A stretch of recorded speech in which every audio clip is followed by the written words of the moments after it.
দিয়েছিলেন স্বরাষ্ট্রমন্ত্রককে, চিঠি দিয়েছিলেন রাজভবনকে। দেখুন, 2022-এর 18 আগস্ট আমি দাবি জানিয়েছিলাম যে মুর্শিদাবাদ শুধু নয়, মালদার কিছু অংশ এবং ঝাড়খণ্ডের কয়েকটি ডিস্ট্রিক্টকে নিয়ে ইউনিয়ন টেরিটরি যদি করা যায়, কেন্দ্রীয় শাসন সরাসরি লাগু হয়, তবেই মুর্শিদাবাদকে রক্ষা করা যাবে। তার জন্য আমরা ইউটি চেয়েছি। ইউটি ছাড়া তো আজকে কেন্দ্রীয় শাসন প্রয়োগ করা যাবে না। এ নিয়ে বছর দুই আগে স্বরাষ্ট্রমন্ত্রক এবং রাজভবনে চিঠিও দেন মুর্শিদাবাদের বিজেপি বিধায়ক গৌরীশঙ্কর ঘোষ। তার এই দাবি ঘিরে বিতর্ক আরো বেড়েছে, কারণ বাংলা ভাগ ইস্যুতে গত কয়েকদিন ধরেই হাওয়া গরম। প্রথমে শোরগোল পড়ে প্রধানমন্ত্রীকে দেওয়া সুকান্ত মজুমদারের প্রস্তাব ঘিরে। মাননীয় প্রধানমন্ত্রীর হাতে একটি প্রস্তাব তুলে দিয়ে এসছে আপাতত, যাতে নর্থ ইস্টের সাথে উত্তরবঙ্গের সিমিলারিটি কি কি আছে এবং তার ফলে উত্তরবঙ্গকে নর্থ ইস্টের অন্তর্ভুক্ত করা যেতে পারে, এই ধরনের প্রপোজাল আমি মাননীয় প্রধানমন্ত্রীকে দিয়েছি। এবার মাননীয় প্রধানমন্ত্রী তার বিচার করবেন। এরপর লোকসভায় দাঁড়িয়ে বিস্ফোরক দাবি করেন ঝাড়খণ্ডের বিজেপি সাংসদ ঋষিকান্ত দুবে। बंगाल से वहां के लोग मालदा और मुर्शिदाबाद से आकर हमारे लोगों को भगा रहे हैं और हिंदुओं का गांव खाली हो रहा है। स्पीकर महोदय, आग्रह है, किशनगंज, अररिया, कटिहार, मालदा, मुर्शिदाबाद और पूरा संथालपना है, इसको यूनियन टेरिटरी बनाइए, नहीं तो हिंदू खाली हो जाएंगे। एनआरसी लागू करिए। जो ये लॉ कमीशन की रिपोर्ट है 235वीं 2010 की, उसको लागू करिए कि धर्मांतरण और शादी के लिए परमिशन जरूरी है। পার্লামেন্টে নিশিকান্ত দুবে যে বক্তব্য রেখেছেন সেটা বাস্তব, সেটা সত্য। আমি বহু আগে যে দাবি তুলেছিলাম শ্রীকান্ত দুবে তুলেছে। আমিও চাই অবিলম্বে এই এলাকা, যে এলাকাগুলোর কথা উনি উল্লেখ করেছেন, সেগুলোকে নিয়ে কেন্দ্রীয় শাসিত অঞ্চল করে সেখানকার মানুষকে সুরক্ষা। কোনো বাংলাদেশি অনুপ্রবেশকারী মুর্শিদাবাদে নেই, কারণ আমরা মুর্শিদাবাদের মানুষ। মুর্শিদাবাদকে এইভাবে দেখানো হয় এবং বিজেপি সেটা দেখায় ষড়যন্ত্র করে। তারা হতাশ হয়েছে বিজেপি বাংলার রেজাল্টে, তাই তারা একটার পর একটা নেতা বিভিন্ন রকম পন্থা খুঁজছে। কেউ দুভাগ করার কথা বলছে, কেউ 3 ভাগ করার কথা বলছে, কেউ আলাদা গ্রেটার কুচবিহারে আলাদা কথা বলছে। এটা অত্যন্ত দুর্ভাগ্যজনক। নিউজ 18 বাংলা। সুকান্ত মজুমদারের উত্তর পূর্ব প্রস্তাব, আর তারপরেই বারবার আলাদা রাজ্যের হয়ে বারবার সরব হয়েছেন গ্রেটার কোচবিহার নেতা অনন্ত মহারাজ। আজকেও তিনি দাবি করেছেন গ্রেটার কোচবিহার নিয়ে, যদিও বিজেপি সাংসদ মুখ্য মুখপাত্র শ্রমিক ভট্টাচার্য জানিয়েছেন বঙ্গভঙ্গ বিজেপির পলিসি নয়, নীতি নয়। দেখুন, উত্তরবঙ্গ তো বাংলা নয়, ভাষা, ল্যাঙ্গুয়েজ, কালচার আলাদা। প্রধানমন্ত্রী মাননীয় নরেন্দ্র মোদীর অফিস থেকে বলে দিয়েছে গৃহ মন্ত্রণালয়কে রাজ্যটা বানিয়ে দেওয়ার জন্য। এটা তো গভর্নমেন্টকে বলছি, দেরি কেন করছেন? আমি যতদূর জানি প্রধানমন্ত্রী এবং স্বরাষ্ট্রমন্ত্রী সুস্থ মানুষ।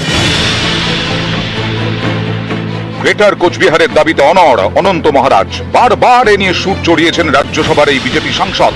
বিজেপির অস্বস্তি বেড়েছে, তারপরেও অনড় অনন্ত। শুক্রবার ফের তিনি সুর চড়ান। উত্তরবঙ্গ তো বাংলা নয়, ভাষা, ল্যাঙ্গুয়েজ, কালচার আলাদা। অ্যাসোসিয়েশনের মাধ্যমে ভারতের সঙ্গে সামিল হয়েছি, পশ্চিমবঙ্গের সঙ্গে সামিল হয় নাই। উত্তরবঙ্গকে উত্তর পূর্বের সঙ্গে মেশানোর জন্য গত বুধবার প্রধানমন্ত্রীকে প্রস্তাব দেন উত্তর পূর্ব বিষয়ক মন্ত্রী সুকান্ত মজুমদার। সুযোগ পেয়েই গ্রেটার কোচবিহারের দাবিতে সরব হন বিজেপি রাজ্যসভার সাংসদ অনন্ত মহারাজ। গ্রেটার কুচবিহার মানুষের ডিমান্ড, 2015 সনে যে কমিটমেন্ট আছে ভারত সরকার গৃহ মন্ত্রণালয়ের হাই প্রোফাইল মিটিং এ যেটা কমিটমেন্ট হয়েছে, এবার অতি শীঘ্র করতে হবে গভর্নমেন্ট। কুচবিহার কখনো পশ্চিমবঙ্গের সঙ্গে যুক্ত নয়, আজ পর্যন্ত নয়। মানে গভর্নমেন্টে ক্লিয়ার বলেছে গ্রেটার কুচবিহার রাজ্য পুনর্গঠনে তার কোনো আপত্তি নেই বলে পশ্চিমবঙ্গ সরকার বলেছে। দ্রুত কুচবিহার রাজ্য, গ্রেটার কুচবিহার রাজ্য পুনর্গঠন হওয়া দরকার। এরপর শুক্রবার আবার সরব অনন্ত। আমরা রাজ্যকে ভাগ করতে চাচ্ছি না, আমার রাজ্যটা আমরা রিসেট করতে চাচ্ছি। ওটা বাংলা বলে সংবিধানে প্রমাণ করুক এটা বাংলা কি করে হয়েছে। আমি বারবার বলছি এটা ইলিগাল হয়েছে, আনকনস্টিটিউশনাল অ্যাক্টিভিটি করেছে। এখন এই গভর্নমেন্টকে ঠিক করতে হবে। রাজবংশীদের স্বঘোষিত মহারাজ অনন্ত রায় ওরফে অনন্ত মহারাজ 21-এর ভোট প্রচারে বাংলায় এসে তার বাড়িতে যান কেন্দ্রীয় স্বরাষ্ট্রমন্ত্রী অমিত শাহ।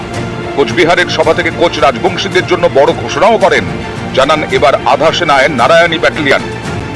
এরপর 2023-এ অনন্ত মহারাজকে রাজ্যসভায় পাঠায় বিজেপি। সাংসদ হিসেবে শপথ নিয়েই গ্রেটার কোচবিহারের দাবিতে সুর চড়ান অনন্ত মহারাজ।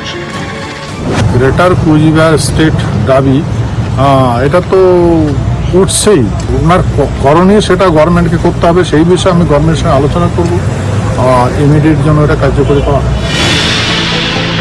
সাংসদের দাবিতে অস্বস্তিতে পড়ে বঙ্গ বিজেপি, কিন্তু অনন্ত অনড়। উত্তরবঙ্গকে উত্তর পূর্বের সঙ্গে মেশানোর জন্য সুকান্ত প্রস্তাব দিতেই আবার আসরে নেমে পড়েছেন অনন্ত মহারাজ। তখনকার যে গৃহমন্ত্রী ছিল রাজনাথ সিং, তার সঙ্গে হয়েছে কথা। বর্তমান যে গৃহমন্ত্রী আছে অমিত শাহ, তাকে আমি বলেছি, সেও বলছে যে দেখতে হ্যাঁ। প্রধানমন্ত্রীর সঙ্গে কথা হয়েছে, প্রধানমন্ত্রী মাননীয় নরেন্দ্র মোদীর অফিস থেকে বলে দিয়েছে গৃহ মন্ত্রণালয়কে রাজ্যটা বানিয়ে দেওয়ার জন্য। এটা তো গভর্নমেন্টকে বলছি, দেরি কেন করছেন?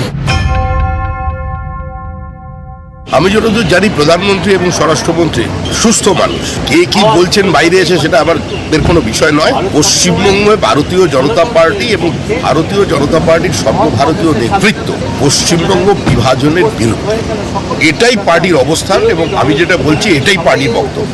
এর বাইরে যদি কেউ কিছু বলেন সেটা বিচ্যুতি। নিউজ 18 বাংলা।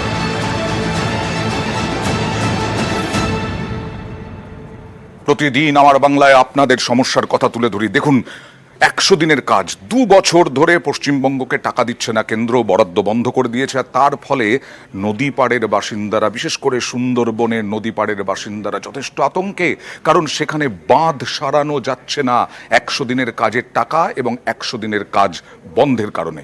দেখুন,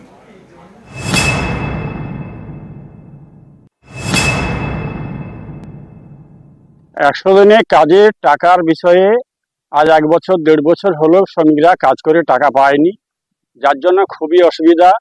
এই 100 দিনে কাজের টাকায় আমাদের ড্রেন সংস্কার হয় এবং এলাকার যে রাস্তাঘাট রয়েছে পাশে মাটি ফেলে রিপেয়ার হয়, নদী বাঁধের কাজেও মাটি দেওয়া হয়।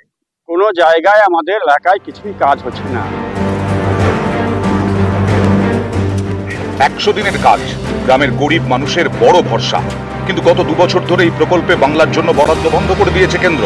এতেই তৈরি হয়েছে বিপত্তি। 100 দিনের কাজ থমকে, ফলে বিভিন্ন জায়গায় নদী বাঁধ সারানোর কাজও হচ্ছে না।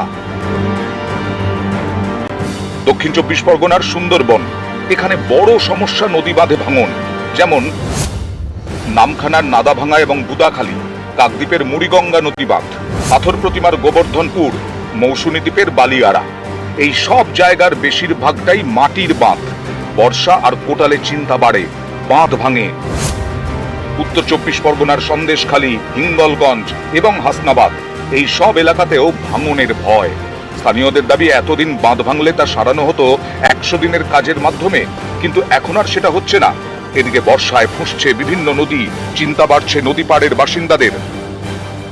এই 100 দিনের কাজ বন্ধ থাকার ফলে আমাদের যে এই সমস্ত গ্রাম উন্নয়ন যে হতো, রাস্তাঘাট, রাস্তা দুধারে মাটি ফেলানো, সেটা কিন্তু এই 100 দিনের কাজ না থাকার ফলে রাস্তা দুধারে কিন্তু মাটি নেই। 100 দিনের কাজ না থাকার ফলে মানুষের জীবিকাটা বন্ধ হয়ে গেছে। এখানে এই 100 দিনের কাজ না পাওয়ার ফলে মানুষ কিন্তু ভিন্ন রাজ্যে গিয়ে কাজকর্ম করছে।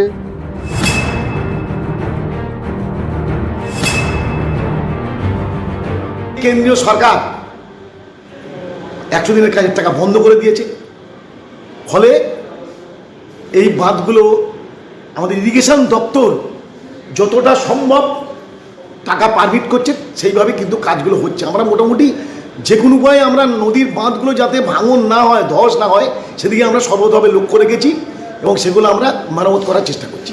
রাজ্যের উন্নয়নের জন্য কেন্দ্রের সরকারের বিভিন্ন প্রকল্প, অর্থ, প্ল্যানিং কমিশন ইত্যাদি নীতি আয়োগ, এবং তার সাথে হচ্ছে ওই ধারালো সরকার, অর্থাৎ ধার করা। 100 দিনের কাজ হোক কিংবা আবাস যোজনা হোক, সেখানেও এরা কাটমানি খায়। তো একদিকে দুর্নীতিও করব, আরেকদিকে কেন্দ্রীয় সরকার ফুটো কলসিতে জলই ঢেলে যাবে, দুটো তো একসাথে হতে পারে না।